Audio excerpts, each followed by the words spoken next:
Welcome to the Group Dentistry Now Show, the voice of the DSO industry. Kim Larson and Bill Neumann talk to industry leaders about their challenges, successes, and the future of group dentistry. Visit groupdentistrynow.com for more DSO analysis, news, and events. Looking for a job or have a job to fill? Visit joindso.com. We hope you enjoy today's show. Welcome, everyone, to the Group Dentistry Now Show. I'm Bill Neumann. Thanks, everybody, for listening in or watching us on YouTube. We are approaching, we're not quite there yet, but we're almost at our 100th episode. So again, thanks for everybody's loyalty. It's amazing, where we've come from, a website that was publishing content back in early 2015 to doing almost our 100th podcast that I was kind of pushed into begrudgingly. I wasn't super comfortable with it, but what I've noticed is we get some great guests that want to be on and that we're able to get on the show. And we have great guests coming up here. We have Mick Janness, and you may know Mick or you may not. Mick kind of flies under the radar up until relatively recently. I've seen him on a couple of podcasts, but you're going to learn all about Mick and also his DSO Oakpoint. So Mick, welcome to the Group Dentistry Now Show. Thanks, Bill. Great to be here. Yeah, it's a great story. And I learned about Mick from Kurt Harvey, and Kurt is part of Caber Hill Advisors and also on the board of Oakpoint, correct? That's correct.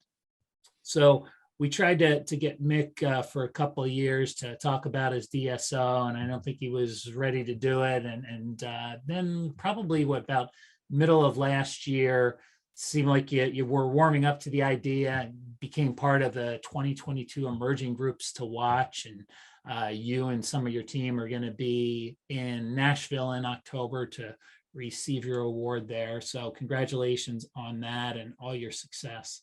Thank you very much. It's great to be here and spend some time with you. So Mick, you have a little bit of a background in the DSO space. Prior to starting your own DSO, you were at Spring and Sprout prior to joining, well, I guess the acquisition of Spring and Sprout by Pure Dental Brands, and you were the chief development officer there. So that was the merger and acquisition work? That's correct. That's exactly right. So, and prior to that, started out on the product side. So I actually went from the product, a natural kind of homeopathic toothpaste product that was launched into 10,000 independent pharmacy stores, independent health food stores.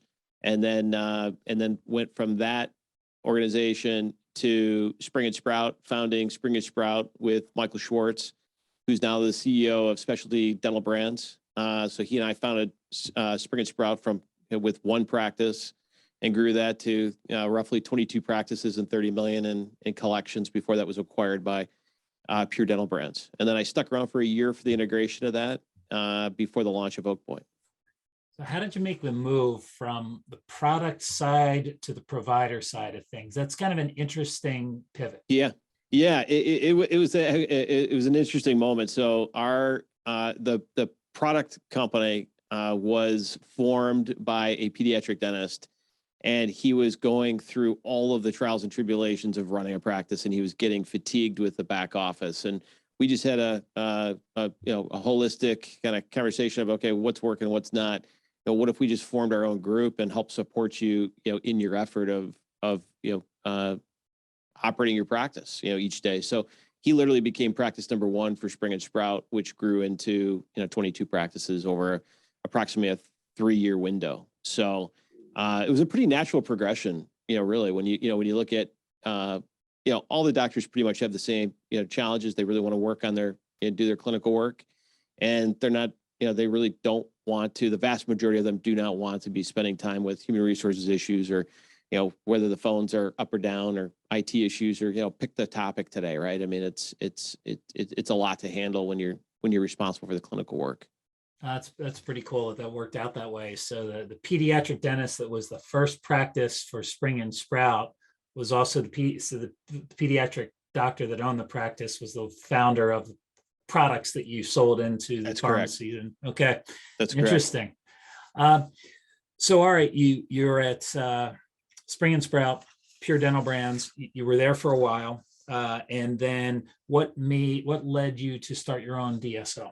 Yeah, I mean, it was just really kind of time, right? It was just the kind of the perfect time, kind of at the right place at the right time with the right experience. Also getting encouraged by, various mentors in the industry, people I hold in high regard. They're just saying, now's the time. I mean, you've got the skill set, highly recommend you take the step and do it. So, here we sit, a few years later, and we're at 32 total practices supported now across the Oakpoint footprint. So it's been a lot of fun. It's been an incredibly rewarding experience, and really glad I personally took the step and did it. So any of those mentors you'd want to mention their names? Yeah, I mean, one in particular is Michael Schwartz, the current CEO of Specialty Dental Brands. Consider him a friend and a colleague, and somebody that has had a lot of success in the industry. And we just had a lot of conversations about it. He's saying, he was just really encouraging me to take that step. That was a big one. Kurt Harvey is another one. Kurt was absolutely instrumental in that process, and there are a few others as well. So it just feels good to be at the place we're at. We've got a great business, we've got a great organization, we've got a great culture. We feel like we've accomplished a lot, and we've got a lot more to still accomplish. That's great. So I guess what you're saying is we need to get Michael Schwartz and Kurt Harvey on a podcast as well. Yeah, we can do it all together. That sounds good. All right, that'd be a cast of characters. Okay, that sounds great. So talk to me about Oakpoint. So one interesting thing is you're in Birmingham, Michigan, outside of Detroit, but the practices are in North and South Carolina, and I guess Oakpoint is based in North Carolina. It also helps too. I mean, it seems may seem kind of trivial or not, maybe not as important, but North Carolina, South Carolina, same time zone as I currently live in. So early stage organization, same time zone. It really does matter. It's an hour and 10-minute flight. It's pretty easy. And there's, 6 to 7 flights a day. So it's pretty easy to find a time and work it in the schedule. And the HQ is in Raleigh. Is that where you are? That's correct. That's exactly right. Okay. So interestingly enough, when you started Oakpoint, it was about 6 months. It was in 2019, so right before the pandemic. And that's correct. One of these shows, I'm not going to ever have to talk about the pandemic again, but it seems like that somehow there's, because it's recent history, or maybe it's currently going on, depending on who you talk to. Sure. But to talk a little bit about that, I mean, I guess you started off, obviously no thoughts of a pandemic in the near future. So that was not in the business plan, Bill. Not in the business plan. We did not. When you talk about or think about threats, that was definitely not one of them. No question about it. So we launched in September 2019 with one supported practice. We were on the cusp of closing 2 seminal transactions mid-March of 2020. Of course, country shuts down. We maintained those relationships, through that entire process, and ended up closing and consummating those partnerships in September of 2020. So we were able to manage through that pipeline, I'd say, successfully, and we were able to successfully consummate those 2, partnerships in September. So, no doubt about it, it was challenging. Absolutely no doubt about it. I think, one of the things that we did extremely well is we collaborated with all sorts of different individuals, that we personally hold in high regard and respect deeply in terms of how they're thinking about it, what their approach was. And we attacked it from that angle, from an angle of collaboration. So there are doctors all across the country that we were reaching out to and communicating with and sharing best practices with and approach. Obviously, there's no textbook that we all learned about in business school on how to approach a pandemic, right, from a business point of view. So it's definitely learning as we go, but we we're able to manage through it successfully. I think we came out pretty strong. We went pedal down through that entire affiliation process. We never ever took our foot off the gas in terms of of outreach and communication and marketing and all those sorts of things. So, and I think that really positioned us nicely, because not only do we close on those 2 seminal transactions I mentioned earlier, but we also closed on 2 seminal transactions that happened in the last day of the year of 2020, which absolutely put us on the map. At that point, we were, let's call it 16, 17, locations. We finalized those 2 transactions and literally in the last few hours of the day on the last business day of the year. So, and we attribute all of that success, all of that growth to the fact that we never took our foot off the gas through that entire time period. So there are many, many Delta flights. There were, that I was on that had 6, people on the flight. I was on those flights. So, I'll look back on that. There'll be a chapter in the book someday. So, Yeah, there you go. So beyond the challenge of the pandemic, you took on a challenge when it was part of the business model, right? The business plan, the thesis was to open up in one of the most difficult states to set up a DSO structure. So, why even go there? What was the thought process behind that? Yeah, I mean, just the barriers to entry, obviously extreme, right? I mean, like nothing, like no other state really. Maybe 1 or 2 others that, are difficult, but nothing quite like that, that require the level of board oversight and board approval of the documentation packet before they even greenlight a transaction. So the whole idea here is I will say I'm somewhat of a glutton for punishment. Sometimes I like hard things. This is definitely fits that profile. Our approach with the board itself was very collaborative. We wanted to be open book. How are we going? This is how we're going to build the group. These are the things that we're going to focus on. And I think all that played well in terms of their receptivity of Oakpoint in terms of how we're going to operate as a group in the state. So love markets with high barriers to entry. Have no desire to go into market with DSO, competitive DSO on every street corner. Would much rather be the first person there than the last person to enter. But that's just a personal approach to just business itself. So makes sense. Doctor first mentality. This is a philosophy that you have at Oakpoint. So, and that could be the reason that you're doing so well in North Carolina. Talk to me a little bit about that. Yeah. So everything that we do is is focused for the doctor. So we have not built and added human capital in areas of our organization without direct influence and direct comments and direction from the doctors. So we've built out a very specific example, we've built out an extremely robust human resources department. We've done that because the doctors have asked us to do it. That's where they want help. They want help with recruiting. They want help with front desk recruiting. They want help with training. They want help with doctor recruiting. They want help in all these kind of key core functional areas within human resources. And we've built out that team. We haven't built that team out in a vacuum we've not made those decisions in a vacuum. We've made those decisions in collaboration with the doctors. They spoke, we listened, we built it. And the reception of that has been, incredibly favorable. So when we look at how we're built from an infrastructure standpoint today, it's because of the doctor. So it's everything that we do is 100% focused for them and what they want and where they want the help. And then what we've done in that as part of that process is we have communicated to them where we are at in that process. So, we're making progress here. We're a little bit behind. We're trying to catch up. We're fully transparent in terms of, the good and the bad, right? I mean, there's always challenges and everything you build and scale. So I think the openness, the transparency that we've been able to provide to the doctors with that approach has bode really well for Oakpoint. And the engagement that we have with our doctors is a direct testament to that. So we're proud of that. It's absolutely a huge differentiator for ourselves, and we believe it sets us apart in the market.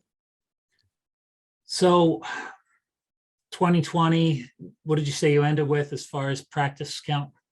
So we had we had 18 total at the last day of the year. Right, and you closed the majority of those the last day of the year. That's correct. That's correct.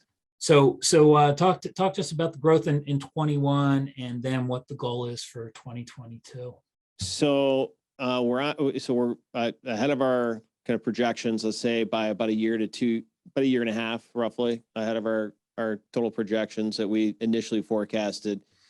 And we never changed our forecast even through the pandemic process. So that was, we're proud of that as well. We've been able to achieve the results that we've been able to achieve, even with those hurdles in front of us. We're at 32 total locations, now with LOIs and everything will be, let's call it a $90 million, total business, by the end of 2022. We are, I think a little bit unique in that we're multi-specialty. So we've built out a highly dense footprint in the Raleigh-Durham market as an example, and we've cross-pollinated that footprint with virtually all the specialties. We're only short one really key specialty at this point. So we've done a really good job of creating a really nice, dense footprint. We've got roughly 35 people at the DSO level supporting the practices, and we have total of, let's call it 500 total employees across that footprint. I think another thing that's interesting about our organization is when you look at our revenue per location, it's extremely robust. So, we're proud of that too. We've got highly successful practices. They're generating, significant, top line and bottom line, profitability.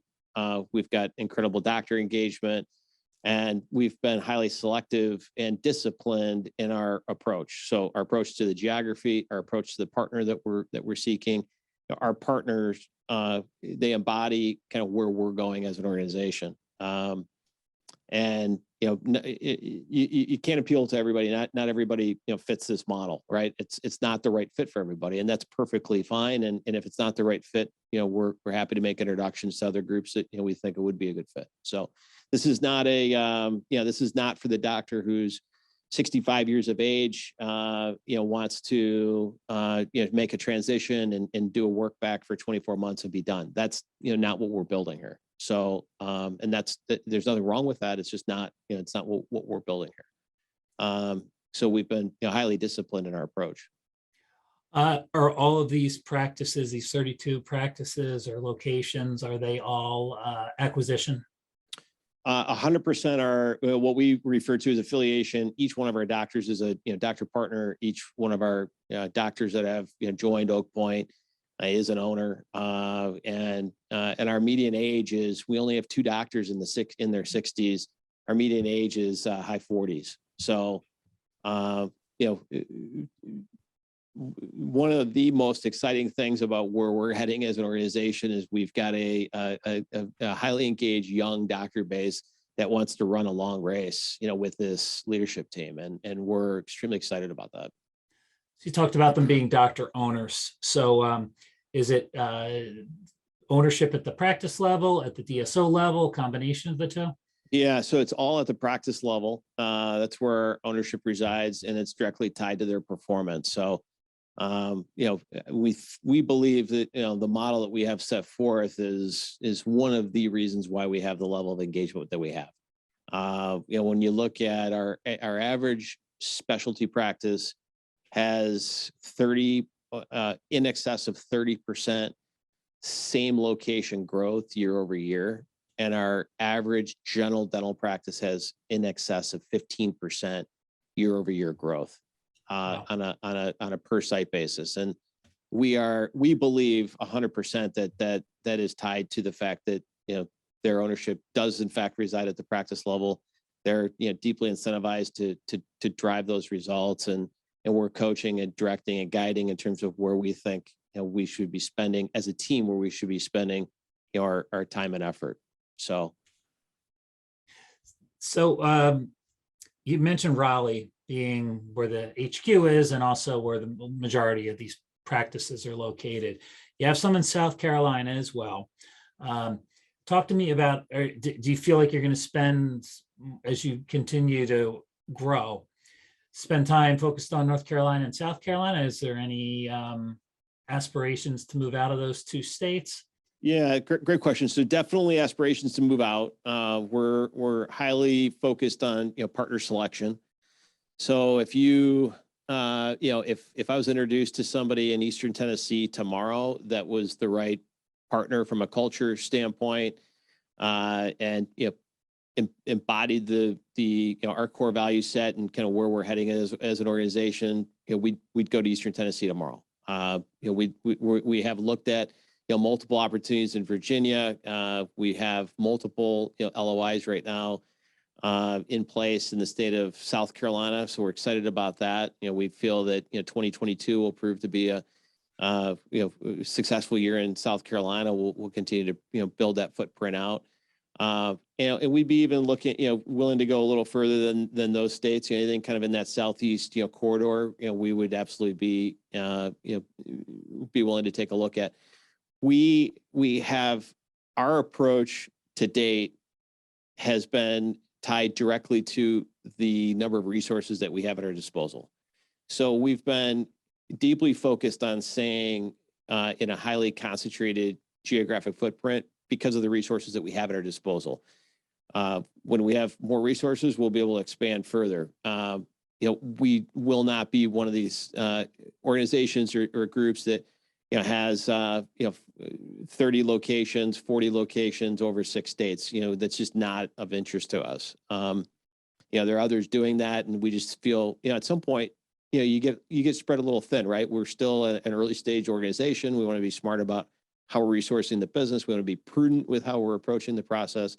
And I think the doctors respect that. We're able to go deeper and provide a deeper level of support into these practices. So, and that's just something we really truly want to stay true to and not get too far over your skis. Yeah, some great points there. So Tennessee, anywhere in the Southeast, really. So a couple questions here. What are you looking for in a partner? So what, if there's somebody in East Tennessee that's listening in, and well, Sure. Maybe I'm a partner, maybe I'm not. What do you typically look for? Number one thing is growth oriented. Are you a growth oriented doctor? Do you have a growth oriented kind of mindset? Do you want to learn and grow? Or do you want to just kind of stay status quo and function like that? So, those are two different kind of mindsets. I don't think one's more right than the other. It's just our approach is we're looking for growth oriented people and growth oriented mindset. So, when you get that energy, that like energy, that like-minded energy together under one umbrella, really good things happen. And what you're seeing right now is you're seeing that feed on itself right now within Oakpoint, and that discipline to that approach is what's leading to our growth. And we don't want to do anything to disrupt that. So, that's our big thing is we're looking for somebody who's growth minded and wants to continue to kind of go pedal down, as we like to say, internally, and scale and grow. So. And do you think after the pandemic, now that we've had a couple of years, you've had a couple of years of experience with it now, practices that might be looking to affiliate, I mean, do you feel like there has been maybe some docs seeking shelter from the storm, so to speak? Like they don't want to, they dealt with the Great Recession in 2008, 2010, got their, they got their retirement accounts back up to where they were previously, and now they're back down again. And then of course the issues now, which really weren't as big a problem then with recruiting and retention. People don't disappeared, right? The part of the workforce just didn't come back. So do you have any maybe different experiences with people that are looking to partner, pre-COVID versus post-COVID? Yeah, I would say for the most part, we definitely have seen a few that fit that profile, that are just looking for a partner to kind of weather the storms with and future storms with. Let's call it a phone a friend, kind of mentality, if you will, right? But still doctors that are hungry for growth and want to kind of go and continue to focus on that growth within their practice. What I'll say is that the vast majority of our doctors, if not every one of them, regardless of their age, is at a personal inflection point in their own, within their own practice. They know they need help in order to take it to the next level. And so that includes the doctors who are, the couple doctors that we have that are in their early 60s, all the way down to our youngest doctor who's 36, and everything in between. So they every single one of our doctor partners is or kind of was at that, a personal inflection point, with themselves, and wanted, and it was, seeking a partner, to help them grow, their practice. And so when you've got somebody that's hungry, to learn and kind of approach it from that standpoint, it makes it a lot easier, right? Because that's our model. That's how we're built. That's how we're focused. We're focusing on all these kind of key areas to help them sharpen the pencil and get better and more crisp, within their own personal operations within their practice. So, but definitely some doctors, fit that profile. It's not let up, I can tell you that. I mean, from our point of view, we've got more letters of intent executed today than we ever have. We're looking at more active opportunities today than we ever have. We just don't see that letting up, at least anytime soon. So you mentioned earlier the growth you see with your specialty practices, 30+%, right? Year over year, and also 15% for the GP. That's correct. Okay. So that's the growth. So here's a couple, and this leads into, how you differentiate yourself, because I would think that's what's, you've got these dentists that want to grow. They've gotten to the point where they feel like they can't do it on their own anymore. So what's Oakpoint doing that's different than other DSOs out there? Yeah. I mean, I don't know if we're I don't know what other groups are doing in terms of operational kind of metrics and what they're focusing on, but from our point of view, we kind of look at it from it's just like building a house. For us, you can't put the roof on first. You've got to start with the foundation. So for us, the foundation is phones. A really good example. We look at phones. We look at telephone data. We look at inbound calls. We look at all these different metrics. And what we found is that on average, every single one of our practices that is affiliated with Oakpoint, every single one of our practices is missing between 30 and 40% of their inbound phone calls on the day of the affiliation. So, okay, before we start to allocate marketing dollars or more marketing dollars, there's no reason to spend more marketing dollars if you can't answer the phones, right? And so we spend a lot of time on that, key metric, and really making sure we have the practice resource properly in order to facilitate, let's call it 98% or better at the inbound call level. Once we get that component, let's call it fixed, or managed properly, supported, resourced properly, then you can go to the next item, right? And so we're focused on what I'll call a lot of blocking and tackling items, things that are absolutely fundamental to a practice. We're going to focus on those fundamental core items first, and then continue to kind of go one by one until you get them all dialed in, just perfectly.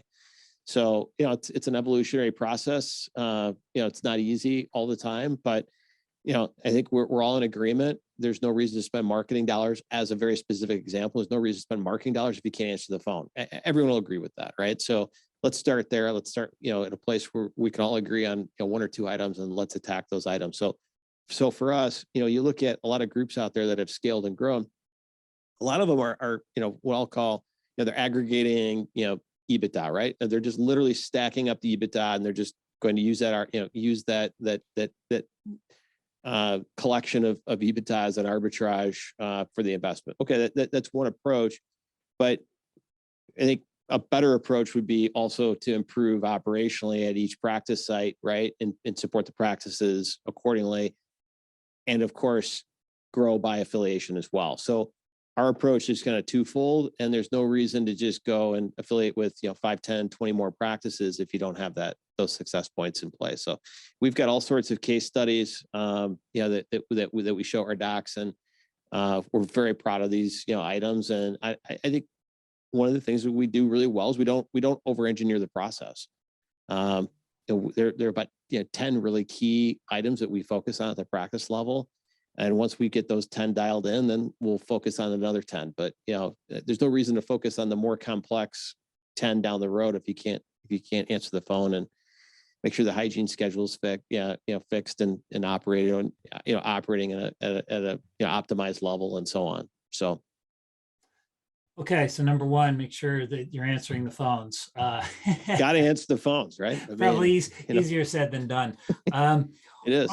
Also, you make a really good point about this aggregating that's going on, right? So you're basically a DSO that's stacking practices and EBITDA, but you're not, the S, right? The support isn't necessarily there. So you're not building the back office. You're just aggregating. Another important thing is culture. So let's talk about the culture that you're building at Oakpoint and what that's all about. And that's another thing that's thrown around quite a bit, but it does mean a lot for an organization, especially as they scale up. Yeah, for sure. So, for us, one of the key, so our core values, our number one core value is transparency. So, we just feel, look, if we can operate in a fully, open book, transparent fashion, that just has a way of attracting a certain person that is of like mind and wants to be a part of an organization that fits kind of how we're growing as an organization. And what we have found is that the more transparent, the more information we can provide the doctors, the better they feel, right? They are very detail oriented, people, they want information, more information, the better.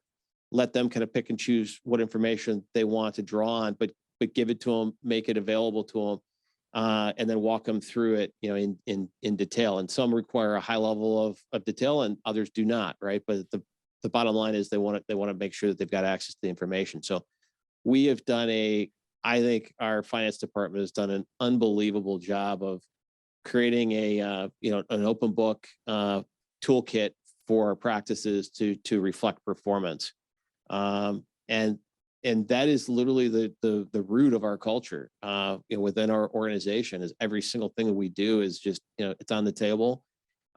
Here's what's going really, really well. Here are the things that are not going well. Here's why they're not going well. Here's what we're doing to get them fixed. And the doctors appreciate that, right? It's not lip service.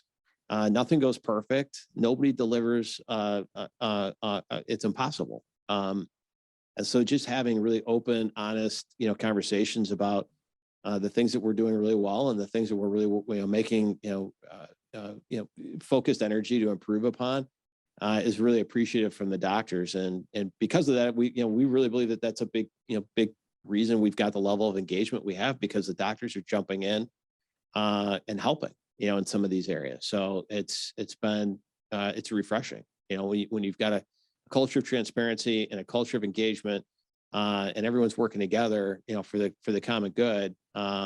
It makes a lot of fun. So you're not only big on culture, you're also big on analytics and data, right? So correct.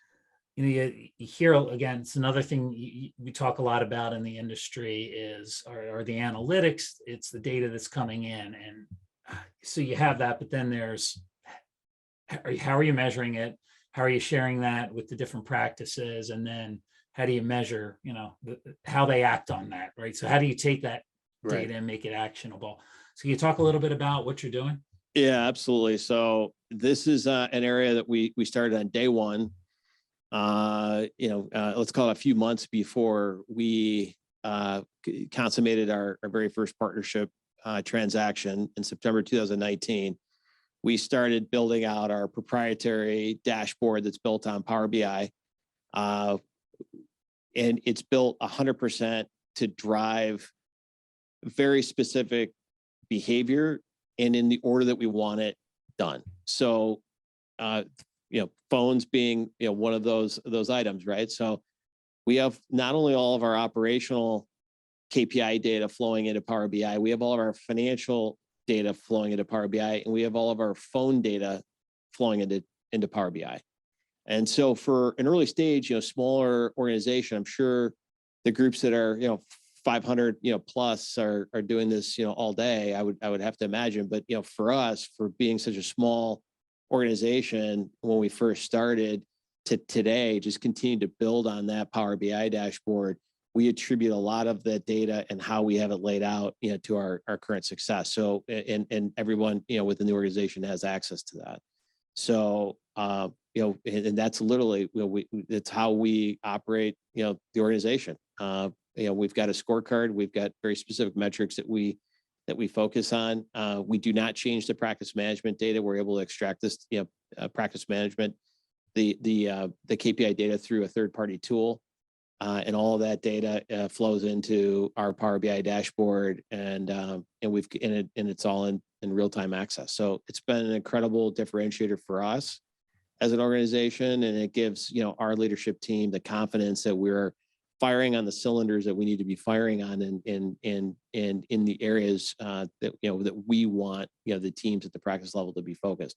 And the doctors are in full support of all this. I mean, we map it all out for them, and it's a proven methodology. It works, and that's one of the reasons why we're seeing the success at the practice level. So a lot of times it's just, there's so much work being done at the practice level, and what we're trying to do is direct and guide it to 3, 4, 5, 6 areas. That let's focus on these areas every single day and get these right, and then after these are checked off, these boxes are checked off, we can go chase the shiny nickel. But let's make sure that we've got these, half a dozen items are really dialed in tight. So we talked a little bit about 2022, where you think things are going to end up. What's your 5-year plan look like? What are expectations? We'd love to see Oakpoint double its footprint over the next, let's call it 3 to 4 years, from where we sit right now today. And we think that that's achievable. Does it take 5 years, potentially? But we feel like we've got good momentum, that we can, kind of double not only the revenue base and the profitability base, but the actual footprint itself, over the next, let's call it 3 to 4 years, based on where we are at today. And that's kind of the goal. That's where we're focused. Staying true to our core, staying true to to not only the geography that we talked about earlier, but also the type of partner that we're looking for, right? Just staying disciplined to that, and making sure that, we're checking all those boxes along the way. And we feel at this point, with what the market's bearing and where, the consolidation continues, we feel that that's very achievable based on where we sit today. Okay. Last question for you. So this is kind of the catch-all here, and what people always want to know is what are your thoughts? You see a lot of what's going on with providers, with other DSOs. Now we've got, this recession. I think we can all comfortably say that that's where we are. I don't know if comfortable is the right word, but I think we can all say we're in some type of recession. What are your thoughts on the future of the industry? So when I say the industry, you can take that as, DSO industry, the dental industry as a whole, what you see as, how, where do we go from here? Do we continue to consolidate?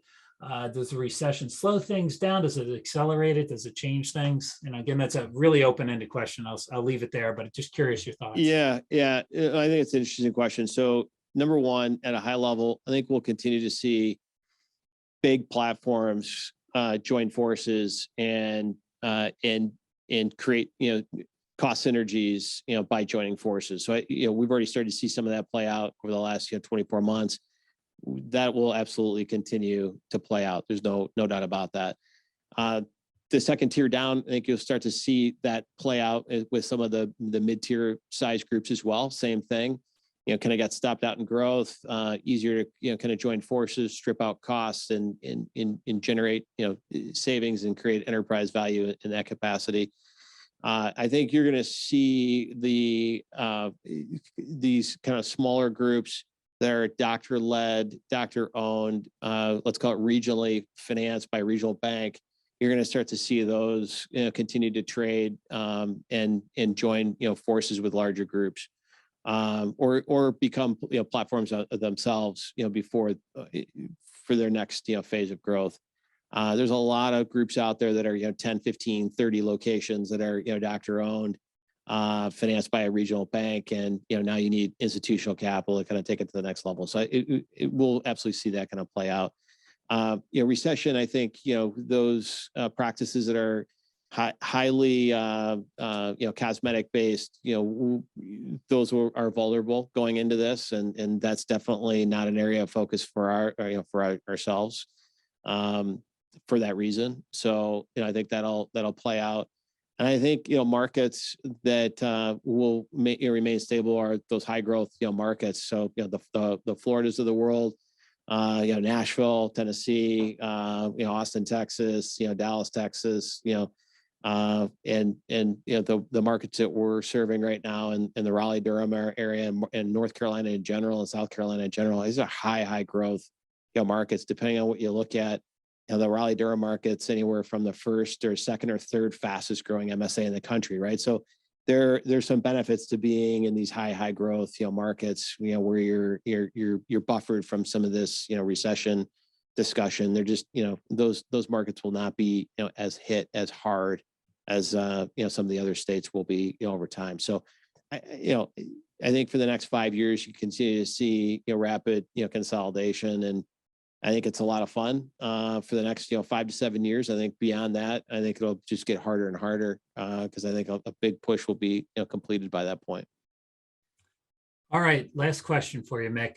Yeah. If people want to find out more about Oakpoint or they want to contact you, how do they do it? Yeah, oakpoint.us. My email is Mick, M-I-C-K, at oakpoint.us, and cell phone's 248-670-0040. Wow, he gave out a cell phone. There you go. Yeah. All right. Yeah, that's a true leader there. Not afraid to talk to the people. That's right. All right, Mick Janness, CEO of Oakpoint. Congratulations on the Emerging Groups to Watch Award. We're looking forward to seeing you in Nashville to receive that award. And thanks for sharing. We had a lot of, I know I asked you probably a bunch more questions than you were prepared for, but you answered them all. Fantastic. It's fantastic. I appreciate the opportunity to be here. Great to see you as always. Thanks for having me on. Yep. Thank you. And thanks everybody for listening in, or if you're watching us on YouTube, thanks for watching. Until next time, this is the Group Dentistry Now Show, and I'm Bill Neumann. The Group Dentistry Now Show has listeners across North and South America, Europe, Asia, and Australia. If you like our show, subscribe today, and please tell your colleagues about us.